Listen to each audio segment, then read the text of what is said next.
Ladies and gentlemen, welcome back to Pokemon at TCG Pocket. In today's video, we're going to be looking at some very early deck lists from some tournaments that have been performing well based around the new decks. We're not going to be going through any of the old decks that are performing well because we want to take a look specifically and go through some of the top new decks that you might want to go ahead and build, considering we're only about a day into the new set. Now, I have got a special guest on for this one, nothing but bangers. I will leave a link to his YouTube channel in the description. He's been in the space since before the global launch, since the New Zealand launch. I remember I first saw him when he won a early tournament using a Venusaur deck when everyone thought Venusaur was trash. So I thought we'd get him on and see if we can have a nice discussion about the decks we've played and the decks we've seen so far. So bangers, welcome to the channel. Did I miss anything out on your credentials there? No, I mean, hey, I've just been here making content since we all moved to New Zealand and had a nice trip there. And, I'm just happy to be here. Thank you for bringing me onto your channel in front of your audience. And, hey, man, I'm ready to talk about these decks. Okay, so just to get the baseline for the audience watching where we're getting these decks from, a couple of them we just put together ourselves because, we didn't see any Infernape performances yet. So we're going to talk about those. But we've got a few tournaments going on. This was like a 100-player tournament that has been completed where we grabbed a couple. This is about a 200 and something player tournament where we actually had, it's our biggest finished one at the moment, where we had the Starmie EX Palkia have the win, which we'll talk about. Then we've got this one as well, which is still ongoing, which we're getting some spice with a Magnazone Darkrai because there's a lot to talk about with Darkrai as well. So that's where we're going to be getting some of these decks from. Let's jump in and talk about it. First of all, I think we just talk about Palkia in general, and just to give you guys a look at some of the decks for a quick preview, these are some of the decks that we've got, and then obviously there's going to be different variants on these decks that we will talk about as we go through them, but the first one I want to talk about is going to be Palkia EX with the Manaphy. Now, this one is running the Starmie EX. We've seen Palkia Greninja do pretty decent. We've seen Palkia Vaporeon do well. What's your general feel on the Palkia decks so far? Well, Palkia is one of those Pokemon that has that misty high roll potential, but it also has that turn one pressure that it can put on your Pokemon and force you to deal with it. And another thing that I'm seeing in a lot of these Palkia decks is that Rocky Helmet, where if you don't deal with their Palkia, I mean, they could just kind of nuke your active Pokemon. And then if you do damage their Pokemon, that Rocky Helmet is hitting you for 20 damage. I mean, there's a potential where you're taking 70 damage very early because of Palkia and that Rocky Helmet. So, yeah, it's got a lot of potential. I think we're going to see Palkia for a long time. Yeah, Palkia definitely. I feel like between Palkia and Dialga, Palkia was the one I thought was going to have a little bit better performance earlier, but I think we will see more from Dialga. But the other one that we've got in this one is the Manaphy. And when you look at decks that have Manaphy and Misty Ramp, you've just got so much potential there. And once again, with the Pokemon tools, with the cape and the helmet, it makes that Manaphy a little bit threatening, whether, whichever one you get onto it. If you get the cape, it means it's probably going to live to retreat out. And if you get the Rocky Helmet, then it's like, do you want to take that extra damage and be at threat of a Starmie next turn? So I think that Manaphy works well. The one disjoint with the Manaphy is often you may often get it killed early on, which means you've lost 1 point and then you've got basically two pointers that you've got to sacrifice to. You're not really going to sacrifice the double single points unless you put another Manaphy out. But in general, I think it's just a really solid amount of ramp in these water decks when you combine Misty with Manaphy now as well. And the cool thing as well is obviously this one's running the Starmie, but the other option you do have is the Vaporeon. So even if you have an Eevee on the bench, Manaphy is able to ramp up the Eevee as well, which is another great option. Is there anything else you want to add about that? Yeah, I mean, the Vaporeon is something that I think is a little tricky just because basically if you're playing Vaporeon, you're probably not able to fit in Starmie unless you cut some of these trainers and supporters. But I think that the early tempo that Starmie EX puts out there, just 90 damage in your face, that's really hard for a lot of decks to deal with. Whereas, although Vaporeon has some great synergy with Manaphy, and all of a sudden you can move those energies to your Palkia, and then your Palkia can potentially nuke for 150. That's really nice. So, you really can't go wrong. I think it's going to come down to personal preference and whether or not you're willing to play the faster aggro version with Starmie, or you want to play kind of like a more combo oriented with that Vaporeon. Yeah, definitely. The other thing I want to mention in this one is the use of the Cyrus. So the Cyrus, one Cyrus, one Sabrina, I think works really well for this deck. I think with the amount of aggro this deck can end up having, like I know even if you start with Manaphy, like you're going to be swinging hard turn 2 anyway. So I think that it's pretty solid having the Cyrus because I think you might end up with a lot of people trying to retreat out and protect themselves. And so one Sabrina that's universally, you can get away with that any time. But then Cyrus, for later on, you can target something that's tried to retreat and maybe clutch a win out of it. Would you consider playing any Dawn in this? Because obviously this one's not running the Vaporeon. So would you consider trying to slot a Dawn into this?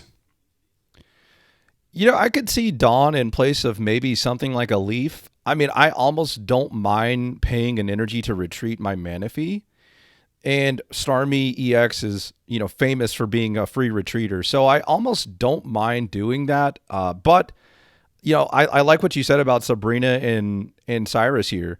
One of the only pushbacks that you'll have about Cyrus is that, Cyrus early game may kind of be a dead card, right? Like they may not have any damage on their bench, but you really want to use Sabrina to bring something out. So I think the 1-1 split, like you're mentioning, it gives you flexibility and it keeps opponents kind of honest because, hey, you can't just play around Cyrus by like not having any damage on your bench. You got to respect Sabrina too. Yeah, and I mean, depending the way you play into it, say you start Palkia, you chip 30 damage into one, then you have a Sabrina in hand, you Sabrina out. That means you're getting chip damage onto another one. Then you set up for a late game Cyrus if you need to because something has some damage on it as well. So yeah, I think the split's an interesting one. I was deciding this when I was building decks last night. I'm like, do I want to put Sabrina? Do I want to put Cyrus? Maybe one of each. I think one of each is a solid split when you don't have any reliable back row access. I think it's pretty solid in general.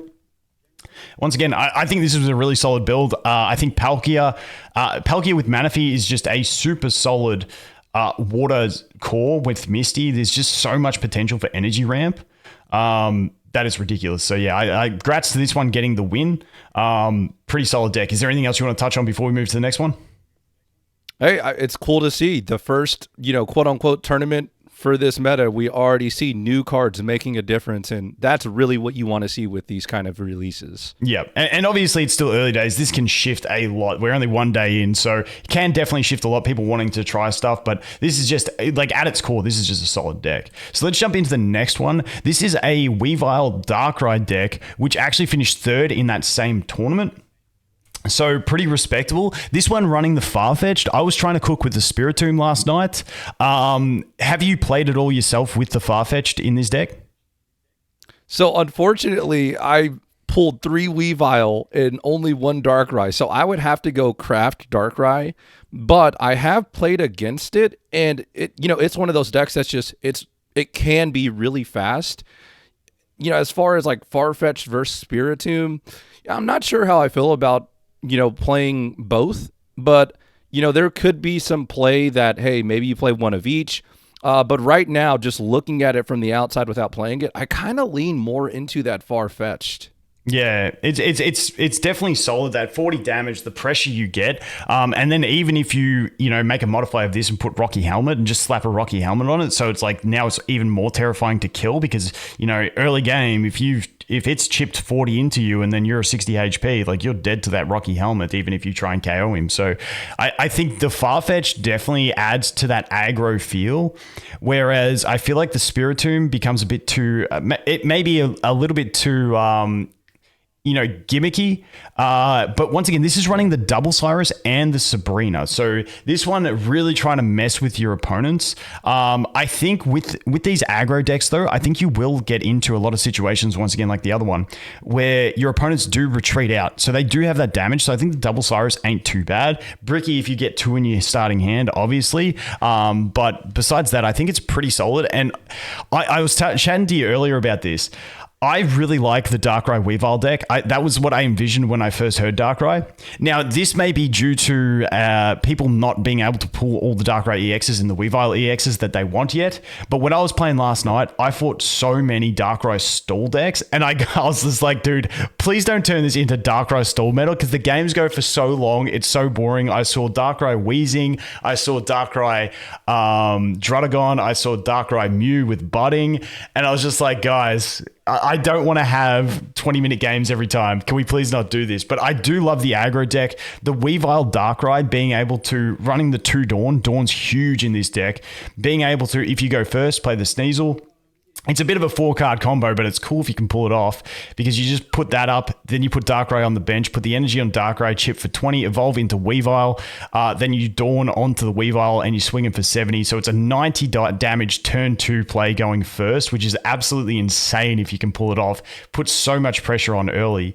The one issue I think this deck might have, let me know if you agree, is that maybe the damage numbers might be just a little bit low if you don't start strong. Yeah, that combo is phenomenal. It's a 4-card combo, so it may not happen often, but when it does, you're popping off. Now, you hit on something that I think is one of the biggest takeaways from this deck, and it's the low damage cap, right? You're not able to hit for these big giant 130s, 140s, even 120s. Like you're hoping to have some kind of combo where maybe you're attacking with Darkrai's attack, but you're also attaching an energy the same turn. And in that low damage cap is a little bit rough. And the way that they're trying to mitigate that is by playing cards like Cyrus where, hey, I'm not hitting you for a lot of damage at once, but I'm going to be able to Cyrus and finish things off. Honestly, it's a really interesting deck. The grass weakness is also something that can't be ignored because Exeggutor EX can eat this deck alive. And with a low damage count or a low damage cap, Erica and Exeggutor is just it's a couple of cards that you really hate seeing if you're playing this deck. Yeah, it's almost an instant loss unless you can get a turn 2 play and kill the Execute really quick, and they don't get the Executor because and especially with the Pokemon, what's the new thing where you trade a Pokemon for another one in your deck? Communication. Yeah, Pokemon communication. Yeah, I mean, those Executor decks are going to get more consistent. I think early on people are going to be playing a lot of new decks, but then I think people are going to shift back to that Executor, especially if we see a lot of Darkrai. And maybe that's where we start seeing the Darkrai stall decks with the Wheezing and stuff get more play because now you can really chip down with a Wheezing. Those decks because they no longer have the advantage. You've got the Koga plays as well. You got another Wheezing you can put up. The Poison Tick plus the 20 damage plus the 30 damage. You're dealing 60 damage per turn with a 1-point wall. Like I think you can do some stuff with that. And maybe if we do start seeing more of those Executors come in, people shift towards that Wheezing style of play. Or do you see any out for the Darkrai against the Executor type plays besides that? Yeah, and honestly, last format with Mythical Island, I remember the first weekend of tournaments, everybody was so ready to play Scolipede, and then Scolipede did really well against Mewtwo and almost bad against everything else. I'm here to tell you, this deck right here is going to be able to do more than just beat Mewtwo. This deck is a legitimate contender. The only thing is, again, man, Exeggutor EX is just going to be a problem. And like you're mentioning with the Pokemon communication, those Exeggutor EX decks are going to be able to find Exeggutor EX on curve very often, and that's just going to be very hard for this deck to overcome. But hey, if you can find room for Wheezing and Koga, I don't know how you would fit it in, honestly, because what I saw, they're removing the Sneasel Weavile and just doing the Darkrai stall. Oof. Yeah. No more Farfetch'd either. That's the answer, dude. I came up against one annoying as hell one, which was Wheezing line, a Mew, double Mew, and then Darkrai, and so they're running Kogas and Buddings. Dude, they got like 2 Kogas and a Budding out against me. It was so frustrating trying to get them down. It was insane. The games last for 30 turns. Oh man, it was too much. But yeah, I definitely think Darkrai is one of those ones. There is a lot of cooks you can do with it. My favorite still at the moment is the Weavile. I just like the synergy. I like Weavile as a Pokemon, but we can definitely see how this one evolves over time. For sure. Definitely a contender. Yep. All right, let's jump into the next one we had, which this one, it just missed out on the top card. It was a 100-player tournament, I think. It's the one, yeah, you can see it down here. It went 4-1 in a tournament, and this was just one we grabbed up. There was other, this one actually, okay, this one here finished, was this the deck we got? Actually finished 6th in this one. Anyway, there was 2 of it performing, so it's a good one to go ahead and take a look at. We can talk about Dialga and Dialga's other synergies as well, but this one using the Yanmega, so I thought this was a good one so we can talk about 2 of the new cards. Now, first of all, Dialga as a card, My general feel with it is if you start with it and you go second, it's solid. If you start with it and you go first, kind of sucks. What's your general feel on 100%. Dialga in general?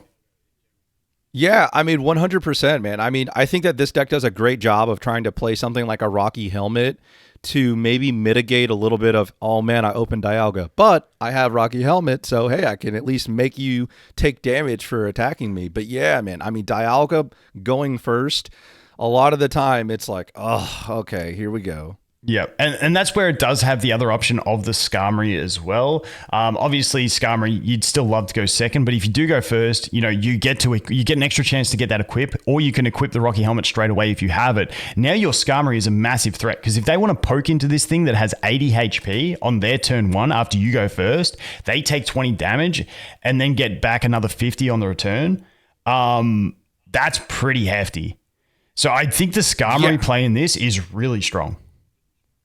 Yeah, and Skarmory was one of those cards that, if you remember, was really blurry, right? We saw the first previews, and people are like, does it do 30? Does it do 70? Does it do 80? And if it would have done 70 or 80, this thing would have been busted. Nah, 30 is huge. Damage, a basic able to apply a sufficient amount of damage and pressure, just like you mentioned.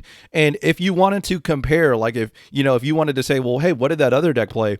If I remember correctly, that other deck was playing Mew EX. So basically, the trade-off was Skarmory is giving you that earlier pressure, but Mew is giving you that flexibility with genome hacking, right? So there's two different ways to play it, and ultimately it's going to come down to how the meta shapes out, and honestly, maybe a little bit of player preference too. But man, the Skarmory that we got, seeing it in a deck like this get use, I think that's encouraging, because not every card has to be an EX to be impactful. Yep, and just the thing about the Pokemon tools, these two Pokemon tools are super impactful. Like they both feel strong, and this deck really wants to run two of them, which is great, because now you get Yanmega up to the 160 HP, you get Dialga the 170, which is perfect. You got the Rocky Helmet, which makes them not want to attack a Dialga, not want to attack a Skarmory. I just think this deck really makes use of the double Pokemon tools.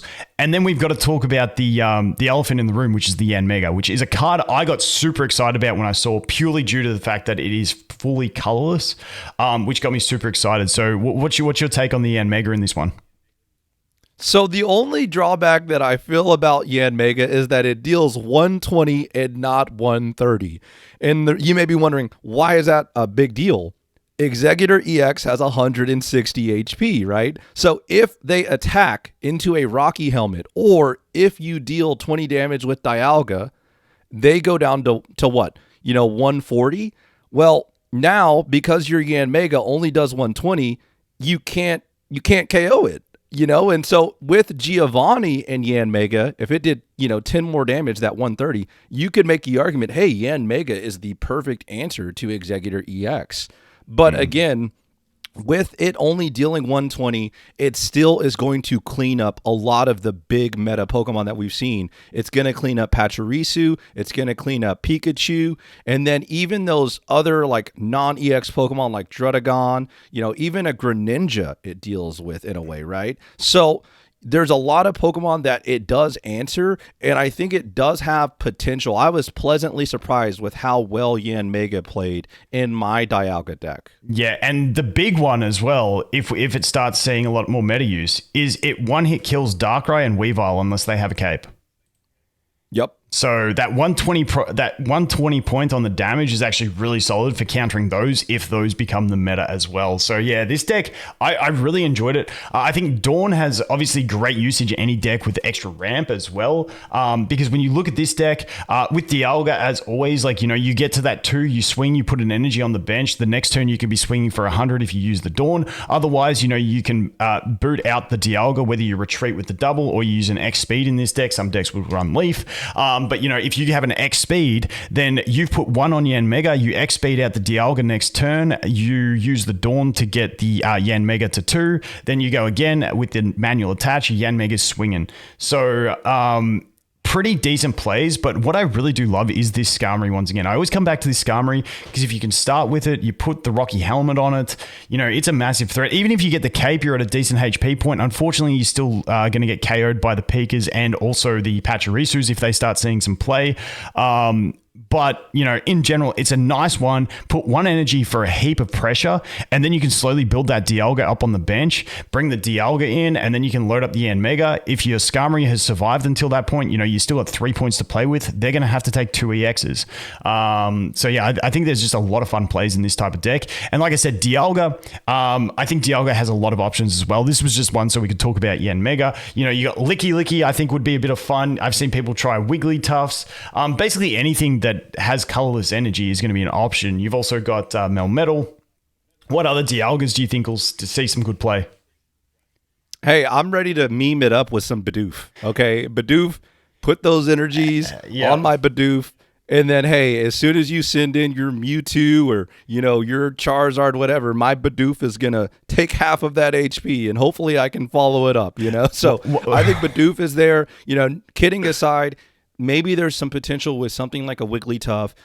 Mew EX is pretty decent as well with Dialga. So, there's definitely options, but I love the synergy that it has with Dawn. I think Dawn, like you mentioned, being able to put that extra energy onto Dialga so you can deal, that 100 damage right away is very threatening. You have to respect that 100 damage. And again, with Rocky Helmet on that Dialga, it gets very tricky to deal with. So I think we're going to see Dialga for a long time as well. They did a great job designing the two, mascots for the packs. Yeah, definitely. And while we're talking about memes, I will get my Dialga Perugly happening at some stage as well. So, dude, I just want to troll with Perugly. That card just seems so just disgusting, getting rid of your cards in your hand. But let's jump into the next one, which is this one, which is the Darkrai Magnazone. Now, this tournament is still ongoing. It is currently 6-0 in this tournament, which is quite fantastic. So let's go ahead and talk about this, because you sent me this one and it took me a second, but once you process what you're actually doing in this deck, it is pretty savage. I really do like this. And just to note, it is only running the dark energy. So take it away. Explain it to me how you explain it to them how you explained it to me. Yeah, so dude, this is a fascinating deck, and this is one of the big reasons why I love the release, the new releases in the tournaments that follow right after, because we see some cooks like this. So the idea of this deck is that you will have the potential to build up 2 threats at the same time. The first threat that you can, think about building is going to be that Magneton. That Magneton is going to use its ability to charge energies on it. And while it's charging energies, not taking up your energy per turn, you can build up your Darkrai with the dark energies from your energy zone. So you're building up Darkrai, hitting their active for damage, putting it into range.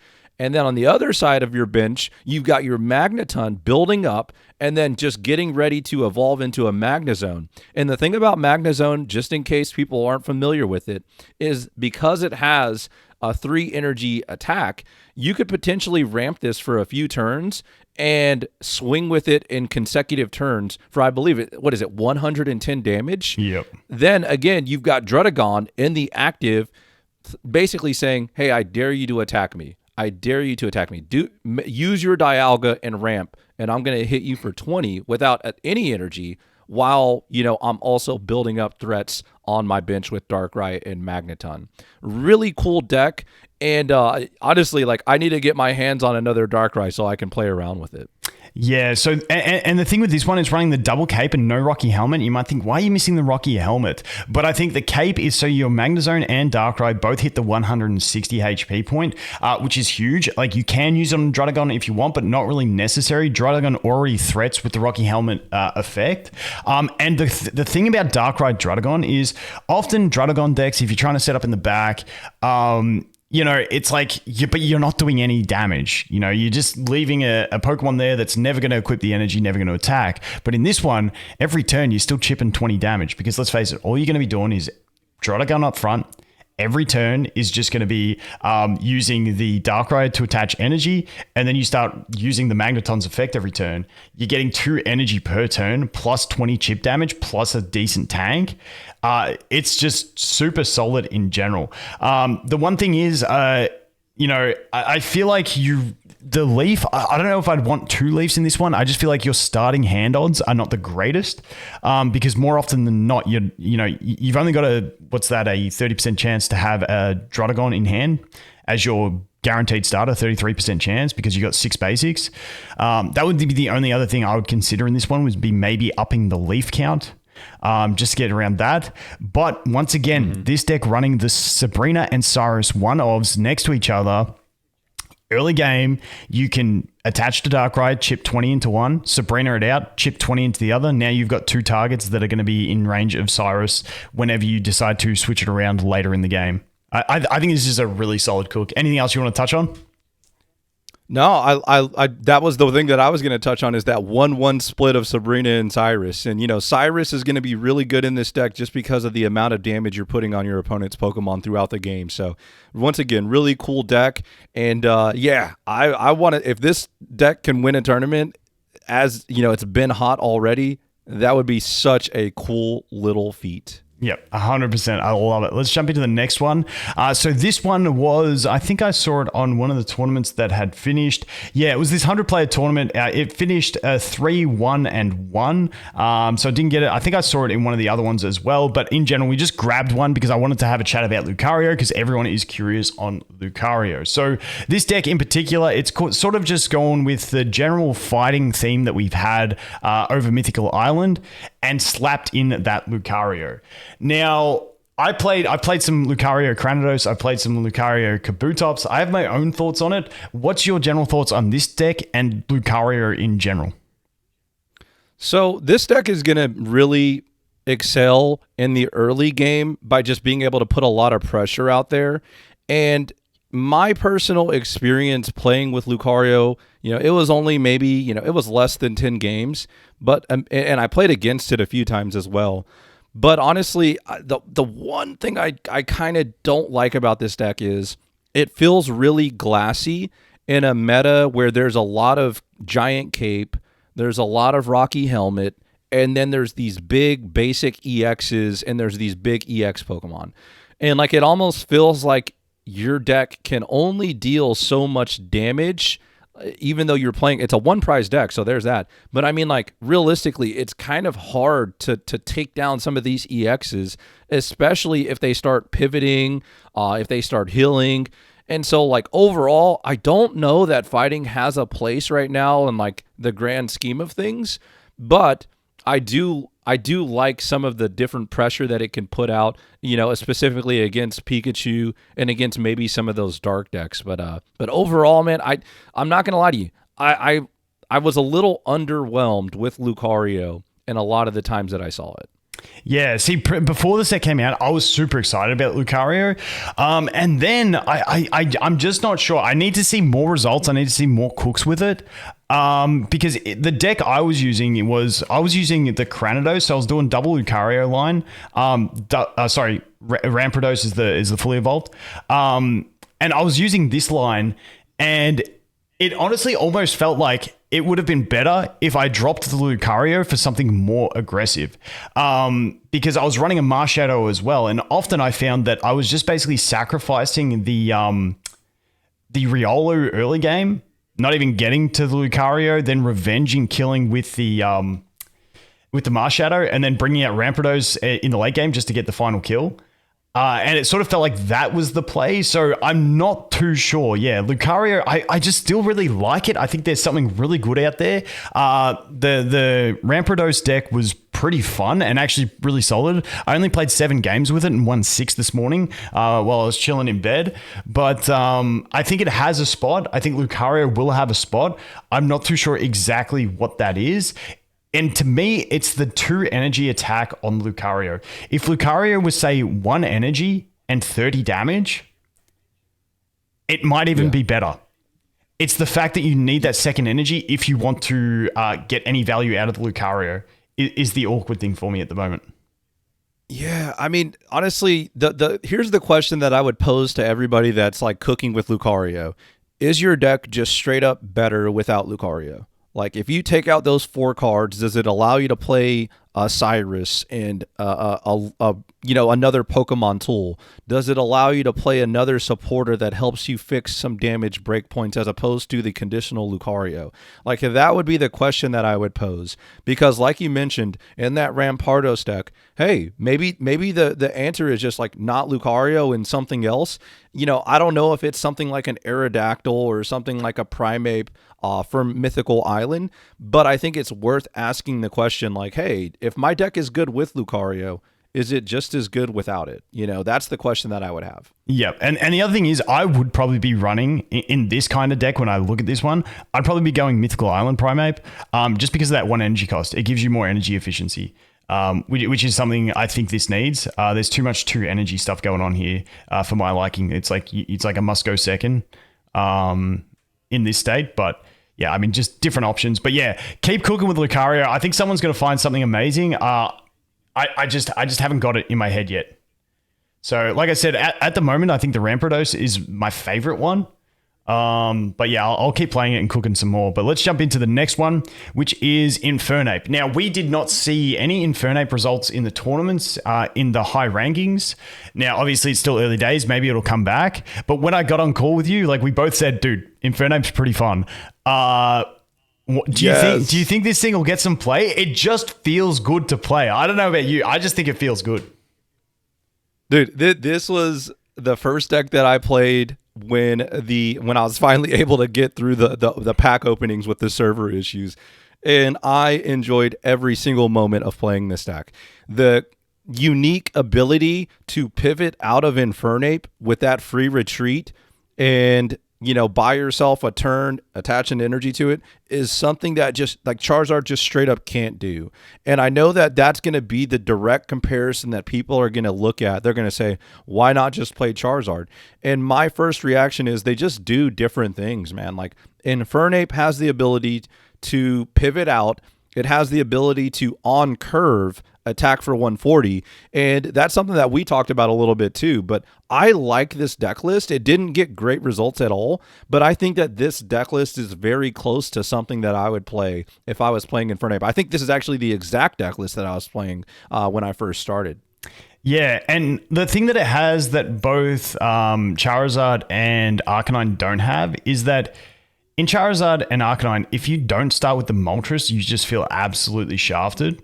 Whereas in this, if you just start with a Chimchar, especially if you go first, like you got a sick linear play straight into Monferno, into Infernape, and you've got massive pressure.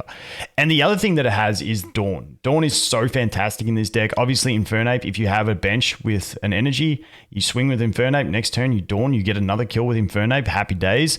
But the thing that I found myself doing a lot is actually Dawning onto my Moltres so that I can attack on turn 2 with Moltres as well. It's just got so many different options with that Dawn in this deck.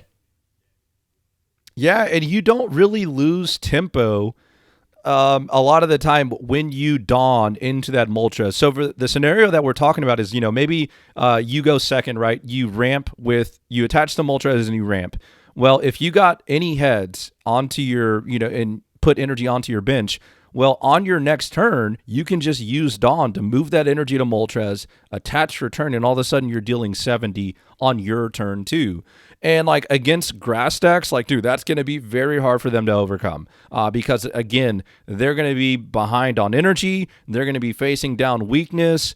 And so Moltres being able to attack is something that I found really, really cool. And I don't lose tempo because my Infernape attack is so cheap that after that, I put an energy on my, Infernape or maybe on my Chimchar or whatever it's at, or my Monferno, and all of a sudden I'm a turn away from being able to deal 140 with Infernape. So like it's really flexible. And it's not just a turn away. Even if you don't have any leafs, you can still retreat your 3 energy Moltres out if you have the other Dawn up the Infernape on the next turn, and you swing in the very next turn for 140 after you've swung for 70 with the Moltres on a turn 2. Like, there's some crazy plays that you can make around with this one. I think I was actually running double X speed in my actual build as opposed to double leaf. But yeah, I think either one's an option. I just think the deck has so much energy efficiency that I like running the X speed, so you've got the option to retreat the Moltres out and still Dawn. But besides that, I mean, like, you can still do plays with things like Sabrina in this deck. There's a lot of tech choices you can have, but the Pokemon communication communications is one thing that I want to finish off on. In my testing, I have never drawn the same card that I give off. Now, when you read the card itself, it sounds like you can't get the same card you shuffle in. Now, if you have another one of that in your deck, maybe you can get it. But choose a Pokemon in your hand and switch it with a random Pokemon in your deck. The one thing I believe you can't get the same Pokemon that you shuffle in. In the animation, it shuffles the card in first and then spits out a card. But on the text, I read it as you can't get the same card. And in my testing, I have never gotten the same card that I shuffled in. So that's just something to note, something to keep an eye on how it will eventually work. But that is just my testing so far. And I don't think you've had drawn the same card either, have you? No, I haven't. I mean, honestly, the worst thing that I've had happen with Pokemon communication is, I just whiff. Like I don't get the Pokemon that I wanted. But I think in decks like this, Pokemon communications is like really, really good. There's going to be a lot of debate on how good Pokemon communication is. But I think that the best thing that people can take away is if you play a low amount of Pokemon or if you play a stage 2 deck, I think you should really look at playing a card like Pokemon Communication. And you just have to be mindful of like not playing extra basics down so that way you always have something that you can send back to your deck to activate the Pokemon Communication. But there are going to be times where you get a little unlucky and maybe your Pokemon Communication just you don't have another Pokemon with it. But I think it's 100% worth playing it. Yeah, I think it's one of those ones people will get a feel for it. It's going to win you some games. It's going to feel bricky sometimes. But in general, at this stage, I'm really liking the card, especially in these combo type decks where you're trying to like get the pieces you need to get on board. So just another option to be able to do that. But is there anything else you want to talk about? I think we went through these decks pretty well. I'm super excited with the new set. It's been a hell of a blast already. A lot of fun decks that I'm seeing and testing. Is there anything else you wanted to touch on? Honestly, man, this format has been a nice breath of fresh air. You really can't go wrong with whichever pack you choose, Palkia or Dialga. I think, honestly, just go. If you are still on the fence of which pack to go for, just look at the set list, figure out which cards you really want to go for and that you think you'd enjoy, and then just rip some packs. But I really don't think you're going to be disappointed in either pack. And honestly, one other thing that was cool about that Moltres deck with Infernape, dude, they were playing Rocky Helmet to go along with the Moltres. Yep. So you better put some pressure on this Moltres or I'm just going to ramp. And even if you do attack me, my Rocky Helmet's putting some chip damage in. So a lot of cool stuff going on, a lot of cool cooks. And hey, have fun with this set. This is really cool so far. And eventually everyone's going to have to pop a few of both packs because you're going to want those Rocky Helmets, you're going to want the Capes, you want the Communications, you want the Dawns. There's just so many good cards spread across it that the packs are very even for me at the moment. And there are some decks you can build if you only open one pack. Yes, you may not be perfectly built, but you'll get there over time as well. But yeah, that was a lot of fun. Bangers, massive shout out to you. Thank you for coming on the channel, having this chat with me. I always like discussing with other people as opposed to just yapping my own thoughts. It's always good to get another perspective as well. Once again, guys, I will leave links to all of his stuff in the description. Absolute great bloke in the community. Been grinding away for a very long time, so go ahead and show him some support. And have you got any last words, mate? Hey, again, thank you for having me on. Shout out to you. Thank you so much for giving me the opportunity. And man, I can't wait to see what people cook up with this format because we're just getting started. 100%. Anyway, guys, as always, thanks for watching. Hope you have an awesome day and we'll look forward to seeing the next one. Cheers.